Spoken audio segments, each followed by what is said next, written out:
Hello, welcome to the live Pro Network. I'm your host, Rilus. Welcome to the very first episode of the show. I'm very excited. Today we have a guest. His name is Ben Embry.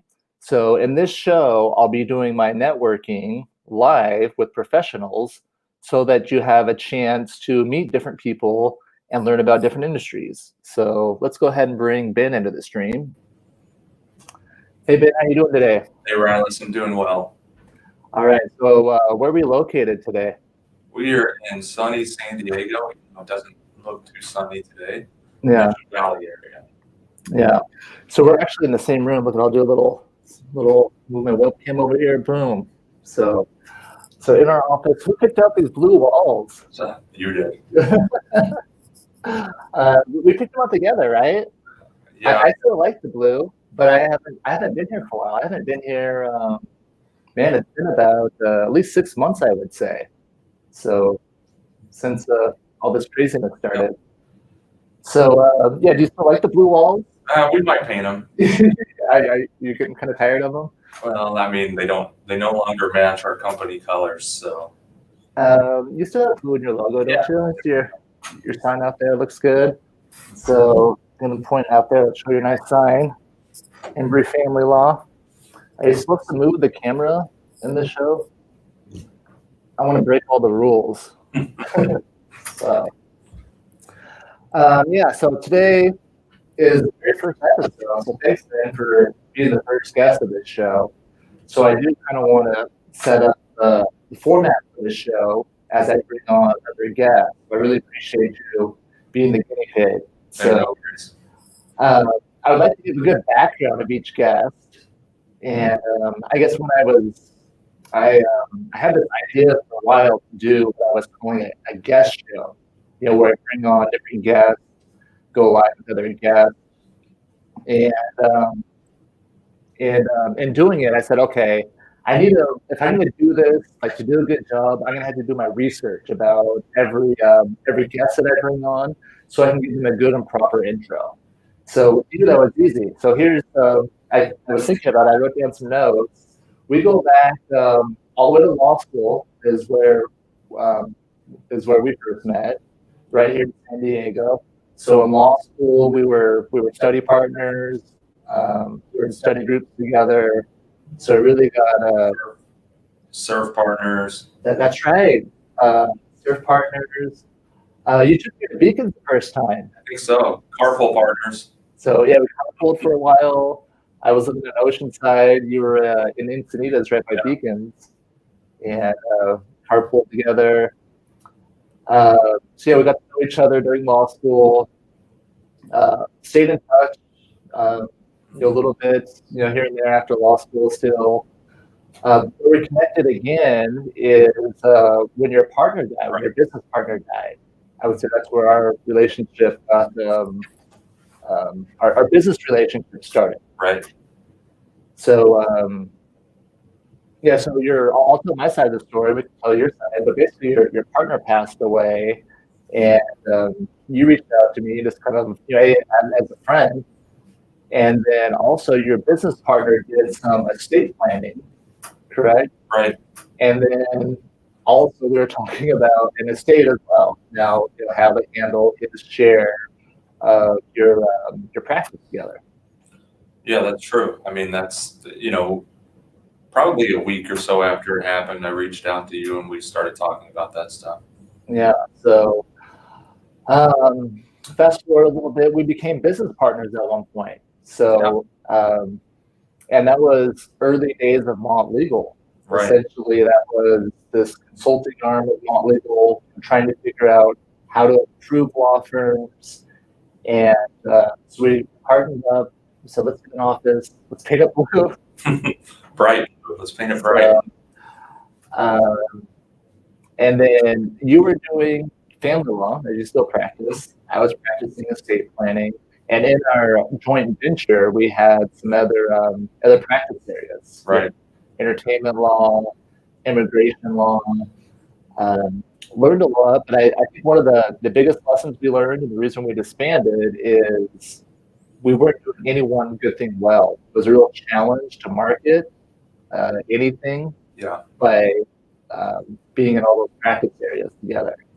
Well, I think, yeah, you're right. And that was the number one thing we learned. And that it was just so hard to market when you have multiple practice areas. And we weren't a big fish in the marketing pond at that time. I think the bigger firms, the national firms, they're able to do it because they have the revenue, the marketing teams, and the foothold in the region to where maybe it doesn't even matter if they market. But for us, we were a smaller fish in a big pond.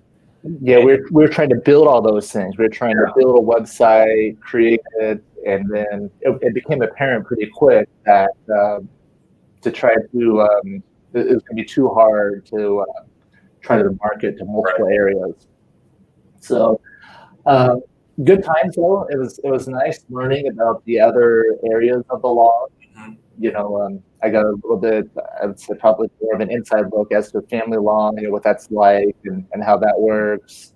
And then also just seeing immigration law a little bit and some other areas, litigation issues and some of the entertainment law. Right. So, yes, we have, you know, a very long history. So it's easy, I guess the challenge is to do a short intro on you. Right. So as our careers have progressed, you've now you're doing, you know, Embry family law, where you're practicing family law, doing really well. I would say our time together, I think both of our careers progressed. Mm-hmm. We, I definitely learned a lot from you. And then it's nice to see the growth in your firm in the area of family law. So the first question, first of all, what I want to ask you is, how would you describe what you do? So, oh geez, how would I describe it? You know, it's kind of like, as a family law attorney, well, first off, let's backtrack a little bit. I'm a certified family law specialist, so meaning that I'm a yeah, specialist. that's a big detail. I should put that in there. So, so state certified by the California State Bar. So that's a big deal. That means that talk about that a little bit. What does it take to get that? Well, I mean, it takes doing another exam. It's like a bar exam for just family law, meeting certain experience criteria, and then the State Board of Legal Specialization taking your application and voting on it to vote you in as a specialist. There's several in San Diego. And what is the experience? Is that 10 years required? It's 5 years, but there's also, like, you have to do a certain number of trials, negotiate a certain number of settlements, things of that nature. Yeah, it's kind of crazy to think we're 10-year attorneys now. Yeah. So it's kind of We've been doing this for a decade. yeah. So it's, I don't know where a decade went, but yeah. So specialist, state bar specialist, and then how would you describe what you do? Yeah. So, as little words as possible. So if you met someone on the street, one of your daughter's friends, say, what do you do? So two things. One, a lot of people wonder, what is family law? The easy way to say what a family law attorney is a divorce attorney. Family law is kind of the cleaned up version of that.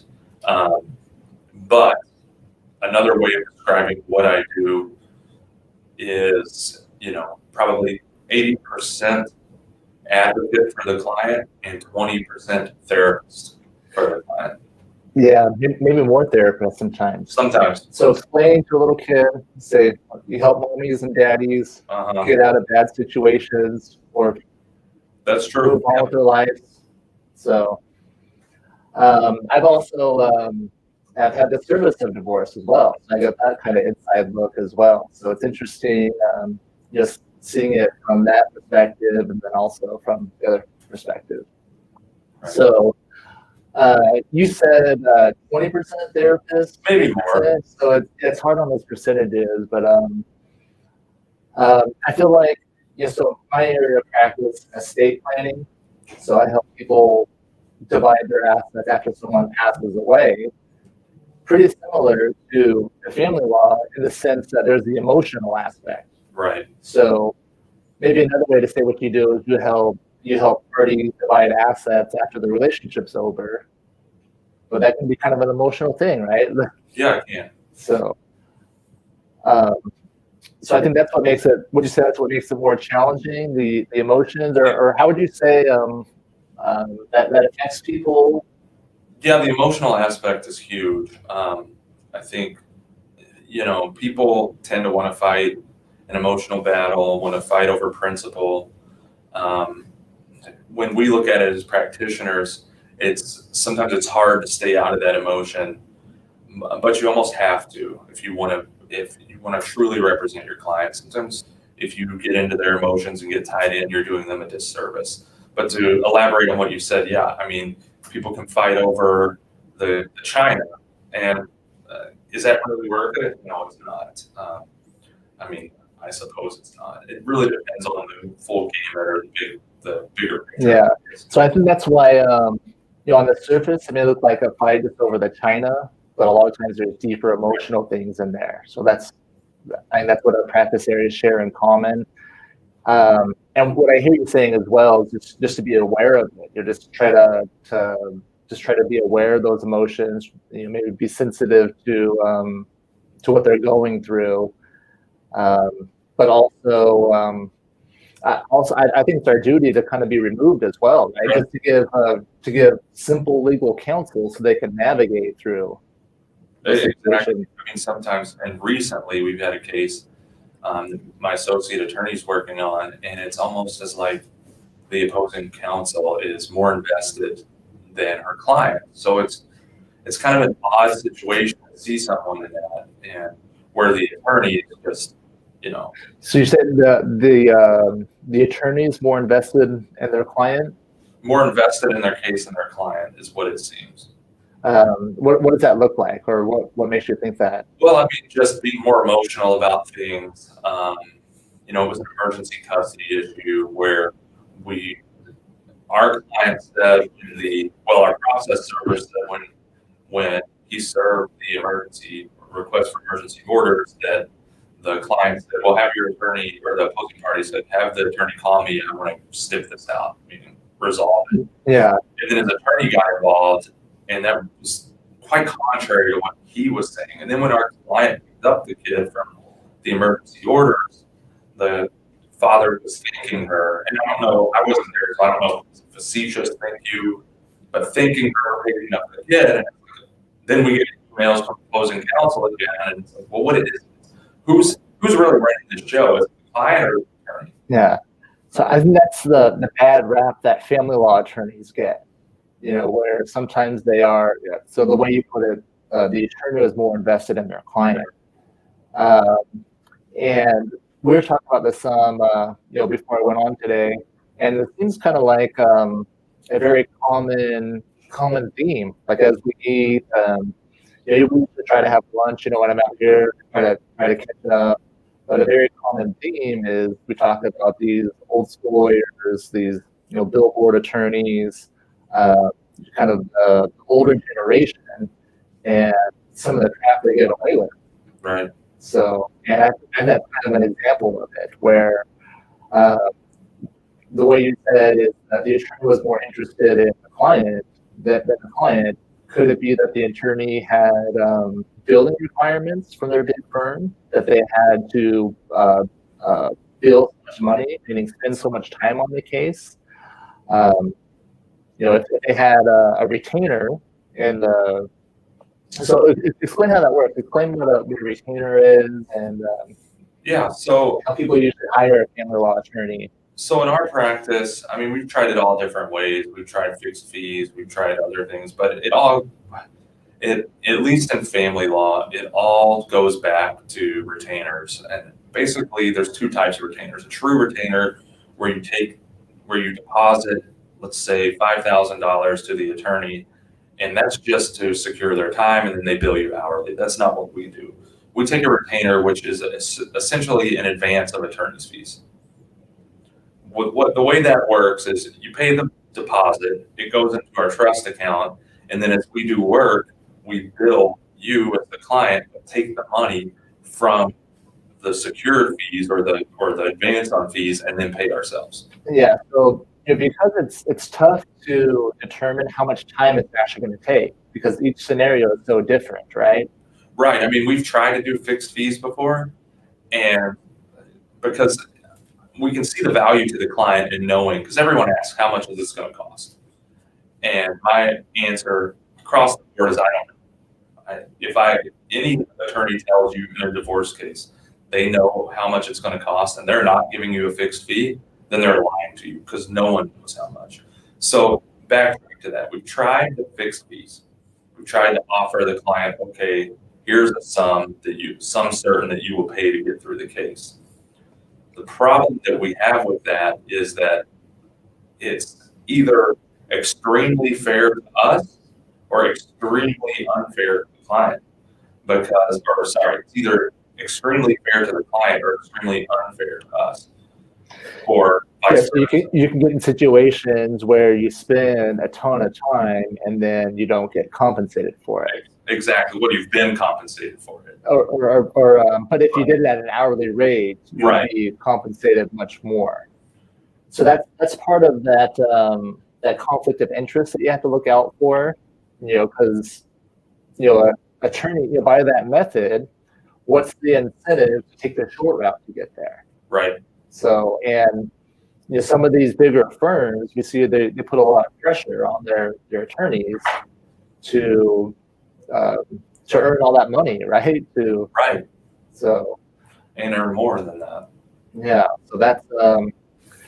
But then on the flip side, you'll have the other side of the spectrum is you have the attorneys that the client comes in and they'll say, well, I can do this for a $1,500 retainer. And once again, if someone tells you they can do a divorce for $1,500, they're probably lying to you unless you were married for a very short period of time. And then a month later, or even 2 weeks later, they're saying, oh, we need more money. That's another thing. Yeah, that's a tactic where they will lure you in with a smaller price, or maybe I would say an unfair or unrealistic perception, unrealistic expectation. And then once you're already committed with them, then they keep raising it and raising it. So I'd say that's the old school way. Would you say that's going away, or what's the status of that? I mean, we see it in our marketing and I'll just dive right in. I think I know what you're asking there, but at least for us, I'm saying like in the San Diego industry, like in general, would you say like are people like the public's definitely getting smarter. A lot of people complain about millennials, but I say good for them. They demand good service, and but I think that's kind of flushing out this old system that less people are putting up with this. Would you say that's true or not true? I don't know. In San Diego, both ways, because when we get, let's say, for instance, a new client calls in or prospective client calls, and we discuss with them their case and then tell them at the end, okay, this is what we think. Every once in a while, you'll get, well, John Smith on the street said it was only a $1,500 retainer. Yeah. Well, okay, if you want to pay John Smith, go pay John Smith. Fine. Yeah, so it's I guess it's building that expectation right in the beginning with your clients. So I get the same thing in the estate planning, where people will in our case it's more predictable in estate planning, so we can charge flat fees most of the time. Right.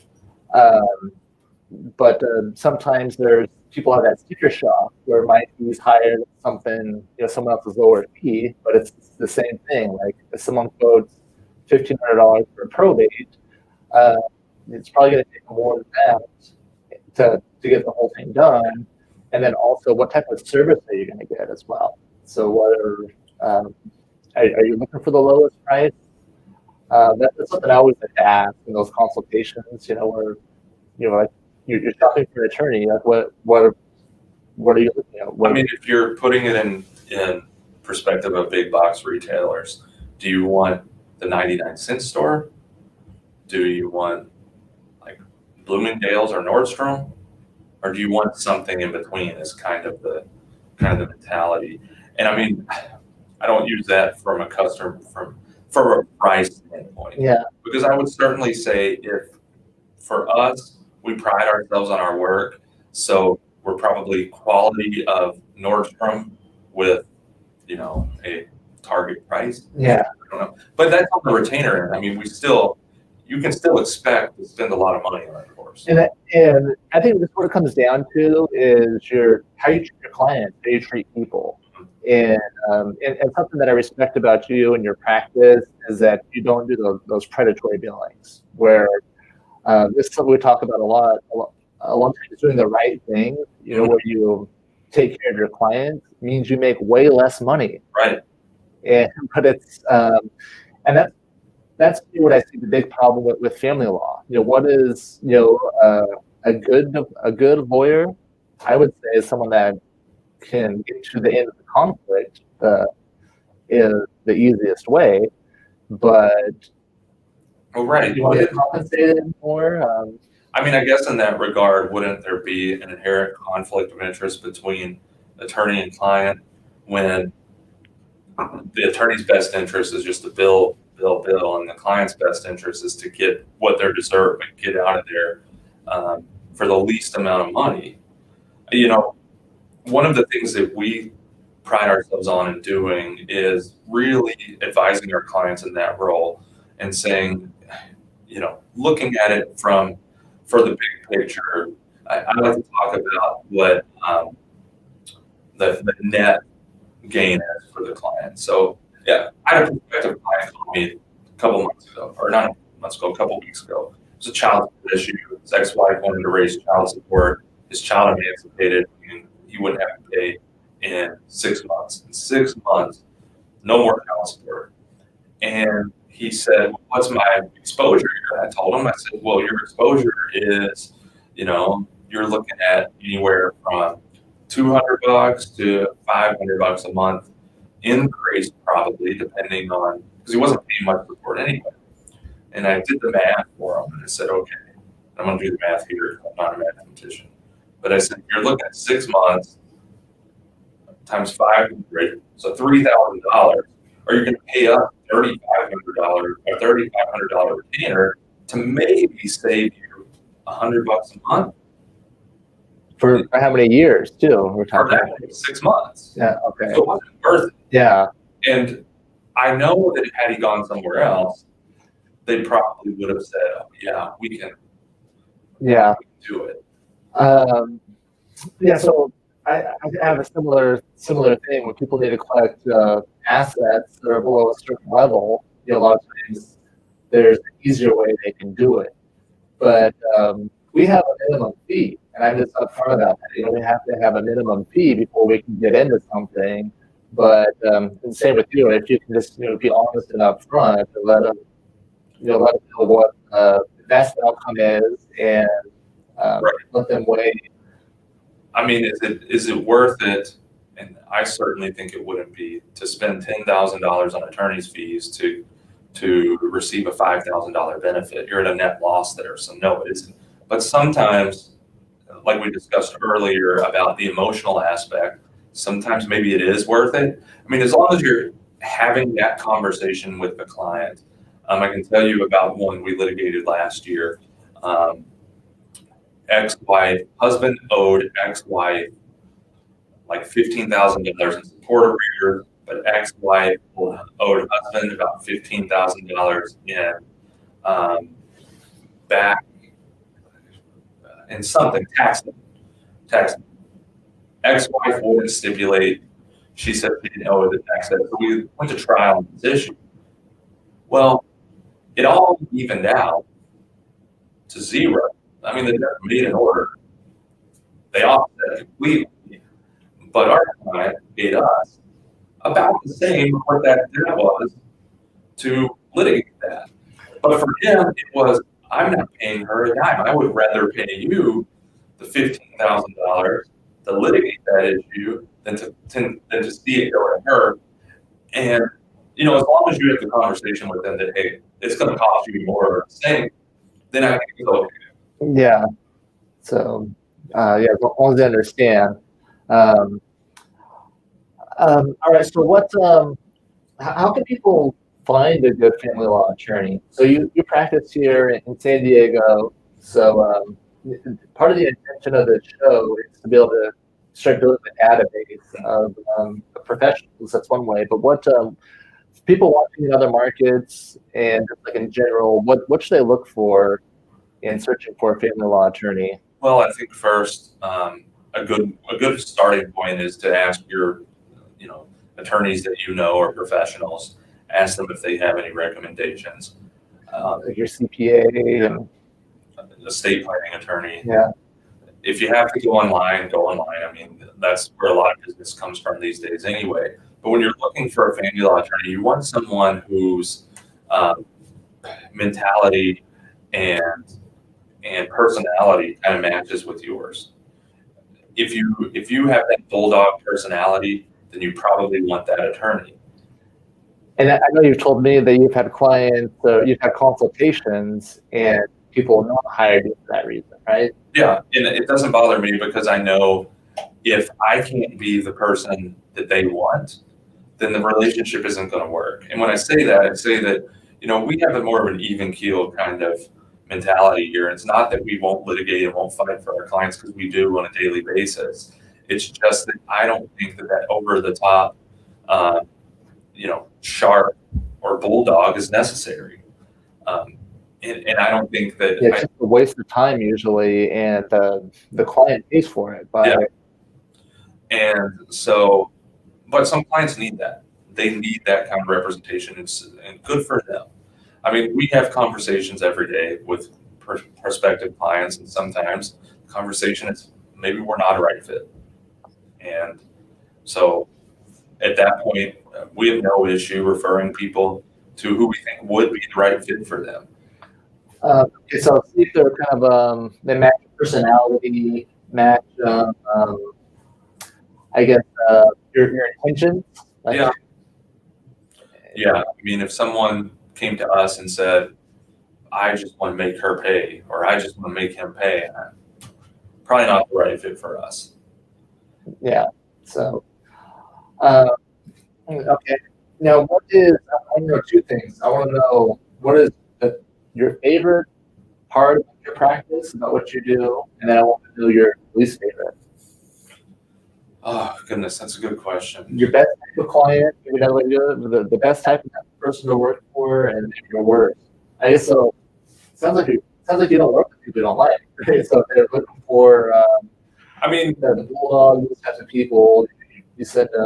At this point, we're where we can pick and choose who we work with. So yeah, I mean, there's been past when we worked with people who we would have rather not, but the best client for us is someone who listens to what we have to say, who's family members with a doctorate in Google law. Don't persuade them, because we're the experts. And I know people have friends and family that dive or that give them advice, and sure, you can listen to it, but understand that we are the experts. We're the ones that know, and the people that follow our advice to a T are obviously the best. Yeah, I can echo that too. It's a challenge when your clients might need a step of the way. When you're like, it's like I'm looking out for you. It's like I represent you, and then right. You gotta trust me. And then I would say the worst are the people that just don't see the value in what I do and what we do as attorneys. I think the tough part, and maybe you can echo this, is because what we're selling is our time and knowledge. People don't really find that valuable. It's not like, because there's not a widget associated, not all people, but some. Yeah. Because there's not a widget associated with it. See, that's why we have a minimum fee, so how we try to flush that out. Mm-hmm. Where the goal is we try to deliver good service from the moment they contact our firm, every experience they have. So usually by the time I meet with a prospective client to develop their own estate plan or to help them administer plan probate or trust administration, they've already talked to my receptionist and paralegal and have made me look good. So what people may say, well, why is your price this or that, or what are you doing? It's like, hey, look at the experience you've already had. When you called, did someone answer? Uh, have you enjoyed your, the interaction so far? So I just think that we're a service-based business. The information now is freely available. It's on the internet.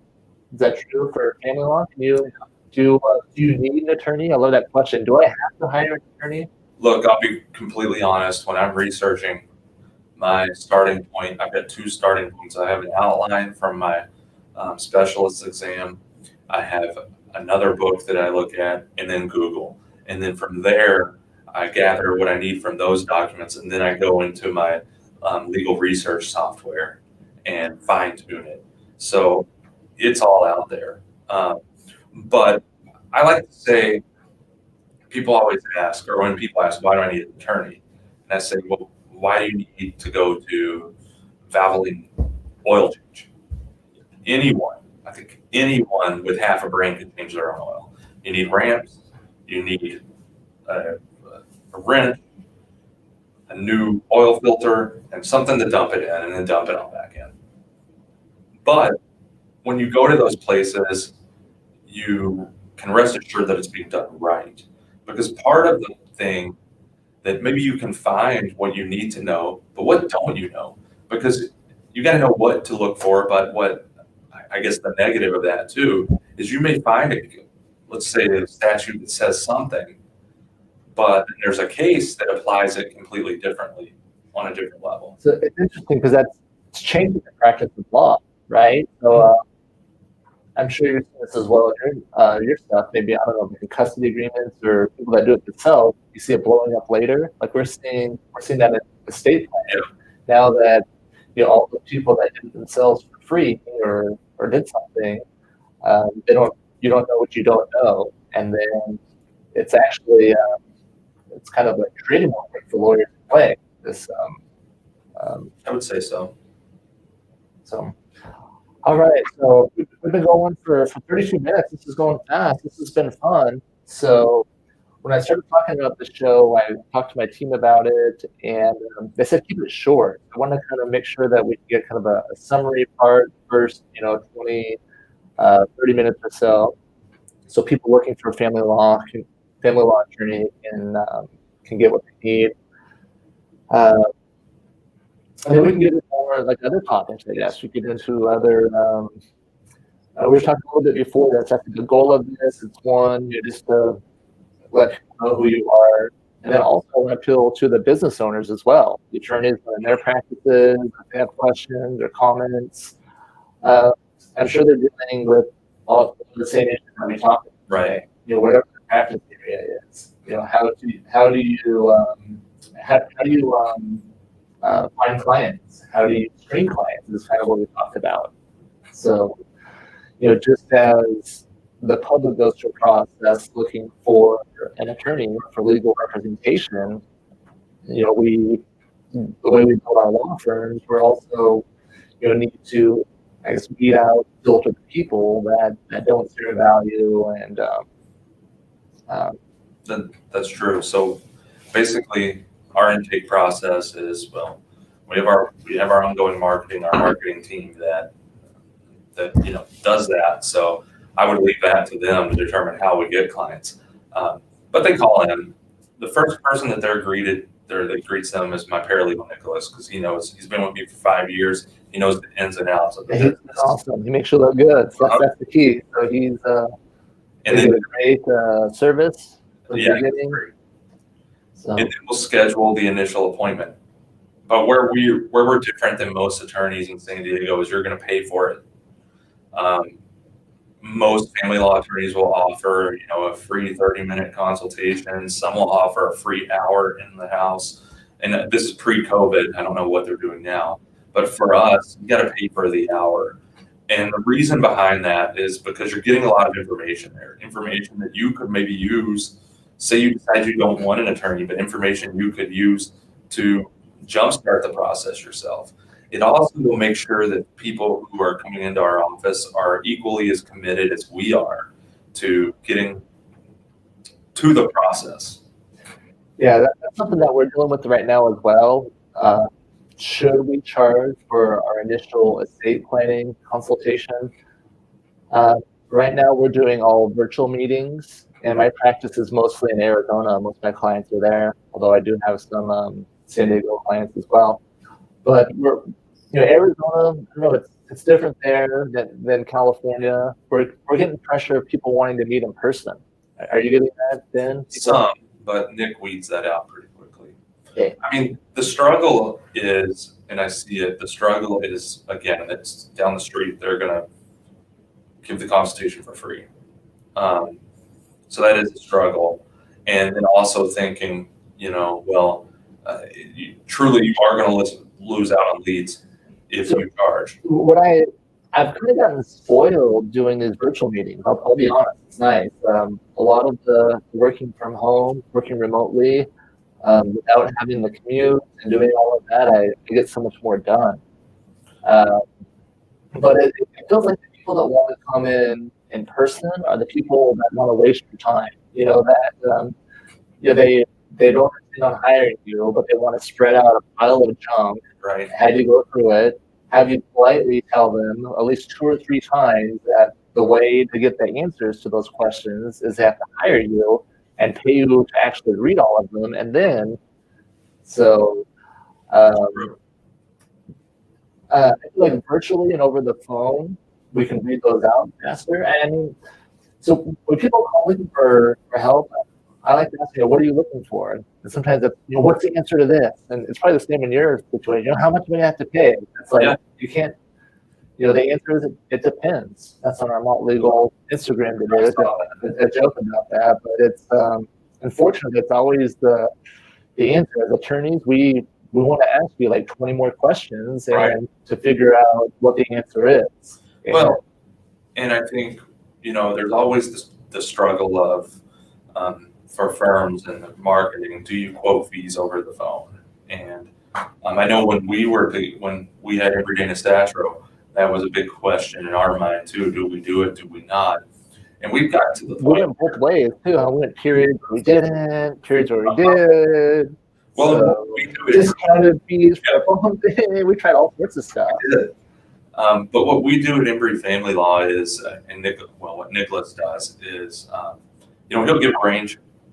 I've given him, authority to do that. He knows what our minimum retainers are. He's been here long enough to know that.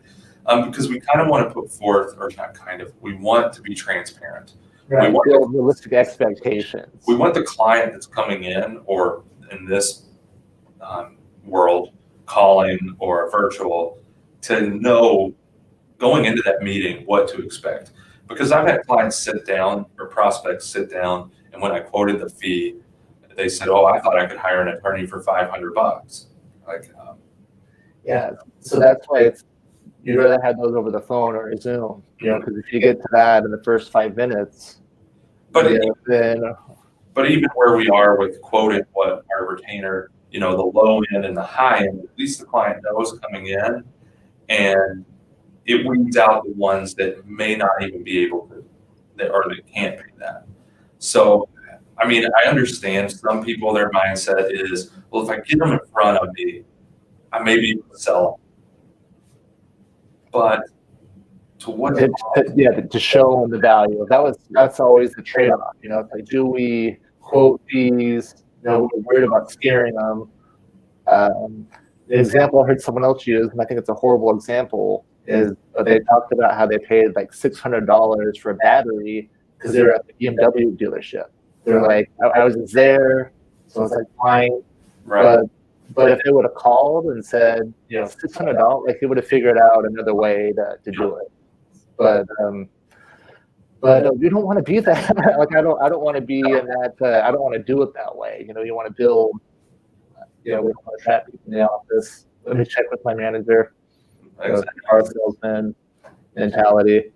Well, since we're talking about business aspect though, but I will point out there that a lot of the things that I've done differently since, and it was kind of a learning experience with Embry Dana Statro at DDS, was delegating a lot of those tasks too. So, in my firm, while I may do the do the invoicing at the end of the month. I don't do the billing or the collection.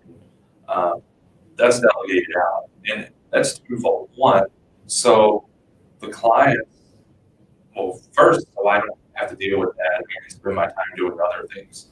And two, so the clients don't feel like, oh, I can't call my attorney because I owe them money. You can still call me because I'm never going to be on the phone with a client and say, hey, you owe me money. That's another member of my staff. Yeah. So it creates a bridge where even if there's money owed, we can still get work done. That is nice to separate it, and that's kind of a challenge as an attorney. You know, when you have to say, "Here's how much it costs," right? You have to say, Right. and then it's almost like in some ways where they're questioning you, or you have to learn what those fees are. And I think that's something where, as a young attorney, I was more scared, or I wasn't confident enough both on higher fees. But I think with experience comes is you're realizing all the things that blow up. Mm-hmm. As you go through them, unfortunately, you're Yeah. all those things that you on the flat fees, we try to do mostly flat fees, and the goal is we try to win on more than what we lose on. Right. Meaning on some of them we definitely spend more time, but it's fair for the client overall. And I mean, in our practice, there's definitely some things that we do in flat fees. So prenuptial agreements, we flat fee. Mediated divorces, we'll flat fee those because we know what the time commitment is there. So I got two more questions to close it out. And this is the very first episode. I think I want to make these the two maybe signature questions of the show. One I stole from another podcast. I'll tell you when I get to that one. But where do you see the practice of law in the future? So where do you see things going in the future? I feel like with our current world and people being quarantined and all of that, it's kind of given a preview. But I honestly don't know because of what's going on right now with COVID. It's kind of hard to. I feel like 5 years, 10 years, 20 years. What any guesses? I mean, for the right now, everything for us, at least in San Diego and family law, is virtual court. You didn't have trials that way, you were saying? Trials are virtual court. We were setting up as echoes. You're like, imagine having a whole trial that way. And you experienced that. How long was the trial? It was a half day, and it was miserable. And really? You just couldn't hear anything. But see, I don't do as much litigated stuff as you as a estate guy, estate and probate, but I do some formal probate where I have to appear and things like that. And it's great. Arizona's virtual now too. And I'm thinking, man, if it continues, like I would do more litigated stuff because I love being just in my office or wherever instead of having to go down to court. I would like to see, not saying what I think it's going to do, because I do think that this COVID-19 pandemic has made things more virtual, has allowed people to work remotely easier, or determine that they can work remotely. So I do see more of it, and especially in my practice, see more of it that like you have digital analog. So we're digital, but still using some analog methods. Just like you, I have my iPad that I like to write on. It's like the best of both worlds. It gives you the feel or the writing. Right. You draw your pictures. My pictures are a bunch of like family generations, and people are dead, and it's hard to type that. I would like to see the just standard court hearings remaining virtual. I think there's no reason why it shouldn't be, and quite frankly, like you said, for a hearing that's a status conference, it makes more sense to be able to be in my office. And you could do them by telephone. Yeah. It costs $100. You're better off. You lose a lot with the video. Like I saw that the other counsel was upset at the end of my status conference. It's kind of more satisfying, right? You can read parties a little bit more. But when you're talking about cases that need live testimony or a trial, it's got to go back in person at some point because it's so slow moving. I had a domestic violence restraining order hearing this morning where both parties were from the Philippines, so they needed a Tagalog interpreter.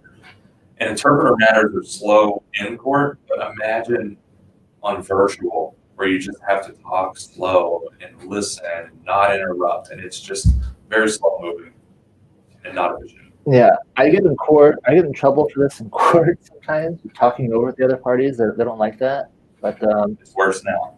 But yeah, like it's way worse. So how do you sway that opposing counsel when they're on a run? You know, and that's even as much as, and not to go off on a tangent, but what we talked about before this is, I joke about putting in a virtual court studio in my office that has like a lectern, and so I can stand up. And because you've been doing it that way for a decade, and now we're forced to sitting in front of a computer and a webcam, it really takes away some of the comfort level. Yeah, it's hard to feel the part. So my last conference, so I have it's fan in your office, which is great. It's nice. I'm on the go a lot, but I have a nice studio office in Scottsdale, which I usually shoot out of. But I was at my house in Tempe, my apartment, and I was going to go into my office, but I forgot my keys actually. I got downstairs, I was like, crap. So I had to do the meeting at home. Yeah. And so I had just a weird camera angle, like everything you're not supposed to do, because I didn't have a good background. So I just wanted to, kind of get it okay.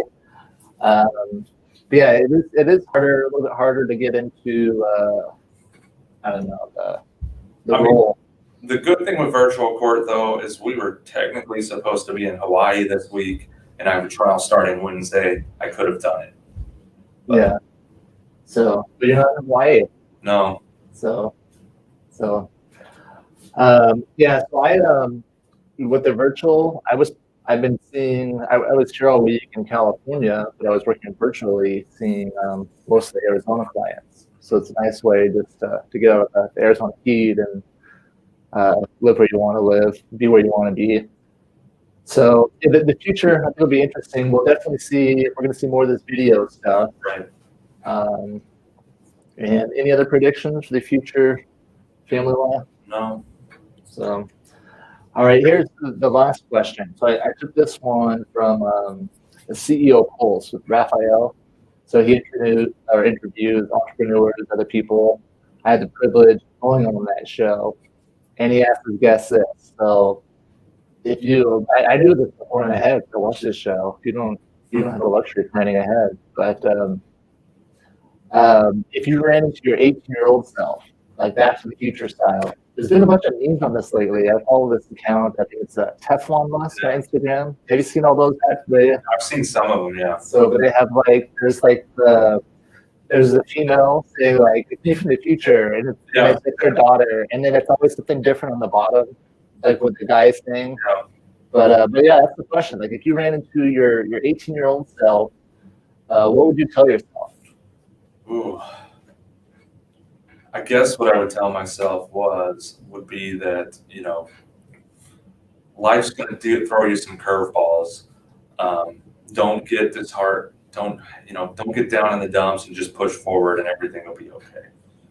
I think that's the best thing. Yeah, that's great. So, kid from Kentucky, and talk about your background, but could you see yourself here? On the farm? At that time, no. At 18, no. I mean, even when I was here in law school, I wasn't necessarily expecting to stay in San Diego. Yeah. And now, how many years? How many kids? 4 kids. How many years? So, since 2006. What? Yeah, you have 14 years, 4 kids later. Mm-hmm. Yeah, here you are. Well, thank you very much. Thanks for being the first guest. You guys can reach out to Embry Family Law. Have their website on the bottom. Reach out to Ben that way if you need a San Diego family law attorney. Take care, everyone. See you next week. Thanks for having me.